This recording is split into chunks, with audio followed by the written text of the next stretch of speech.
காதல் என்பது வந்து ஒரு இயற்கையான உணர்வுங்க. பசியோர மாதிரி தான் காதல் ஒரு உணர்வுங்க.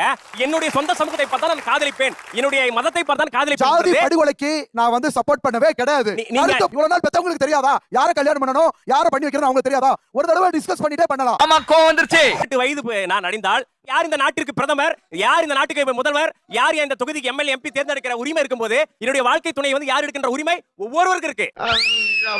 தேவையில்லாத ஐடியாலாம் கொடுத்து நம்மள இறக்கி விட்டு படிக்க பார்க்கறானே. இன்ஃப்ளூயன்சர் சொல்லிக்கிறாரு. அப்ப பொது இடத்துல இருக்கும்போது அவங்க ஒரு பொறுப்புணர்வோட தான் பேசணும்.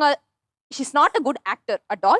அவங்க ஃபேம் ஆயிட்டாங்க. பட் அவங்கள வந்து அவங்க ட்ரெயின் பண்ணிருக்கலாம், ஒரு ஆக்டிங் கிளாஸ் போயிருக்கலாம், அவங்கள க்ரூமிங் பண்ணிருக்கலாம். வந்து இப்ப நான் என்ன உங்கள்ட்ட சொல்றது?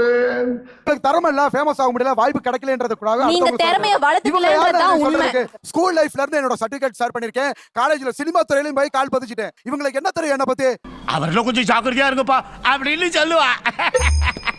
எங்க பாருங்க, அதான் போய் கேட்டு வந்துடுறோம். சீக்கிரம் சட்டு முட்டு வாங்க, எங்கேயே வெயிட் பண்றேன். புரியாமல் தகவல் சரியா தெரியாமல் பேசுறது நீங்க தப்பு. பொது கருத்து தானே, அது யாருக்கும் பாதகம் இல்ல. பொது கருத்தா போக்குற போக்குல பேசுறதெல்லாம் நீங்க பேசிட்டு போயிட்டு அதனால வரக்கூடிய சமூக பாதிகள் பொது கருத்து இல்ல. எப்படி திவாகர்?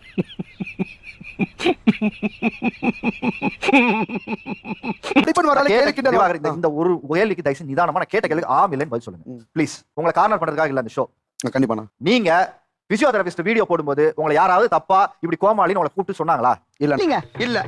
முதல் முறையாக நீங்க நடிப்பு திறமை நீங்க போடும்போது உங்களுடைய வீடியோ மூலமா அவங்க என்டர்டைன் ஆகி உங்களை அப்ரிஷியேட் பண்ணாங்களா, டிமோட்டிவேட் பண்ணாங்களா? அப்ரிஷியேட் தான் பண்ணாங்க. எதுக்கு அப்புறம் உங்களை ட்ரோல் பண்ண ஆரம்பிச்சாங்க நீங்க கவனிச்சீங்களா? இல்ல. உங்களை நீங்க எம்ஜிஆரோட கம்பேர் பண்றீங்க. உண்மை. நீங்க சிவாஜியோட கம்பேர் பண்றீங்க. பாயிண்ட். அவங்கள நீங்க கமலோட கம்பேர் பண்றீங்க. வெரி குட்ரா. அது எப்பறம் என்ன பத்திர எல்லா விஷயத்தையும் மிக தெளிவா புரிஞ்சு வச்சிருக்க நீ. நம்ம யாரோட வேணா கம்பேர் பண்ணி அந்த உயரத்துக்கு போகணும் தான் எல்லாரோட கனவு. உங்க போட்ட உழைப்பு என்ன, நம்ம போட்ட உழைப்பு என்ன, அவங்களோட திறமை என்ன, நம்ம என்ன திறமையை வளர்த்துக்கணுங்கிறத நம்ம முதல்ல பாத்துக்கணும். ஆமா, திறமையே வளர்த்துக்காம திறமை இருக்கிறதா நாம நம்பிக்கிட்டே இருந்தா உங்களை தான் நீங்க ஏமாத்திப்பீங்களே தவிர மக்களை ஏமாத்த முடியாது. அப்புறம் ஏன்டா ஏன் போடா போய் தொலைங்களேன்டா. யாருக்கு எந்த செகண்ட்ல எப்படினாலும் மாறலாம். நம்ம மனிதன் சும்மா இருடா. எப்படி வேணா மாறலாம். உன்னோட செகண்ட் தப்பா மாறக்கூடாதுனால நீங்க பேசினு இருக்கேன், நீ புரிஞ்சுக்க.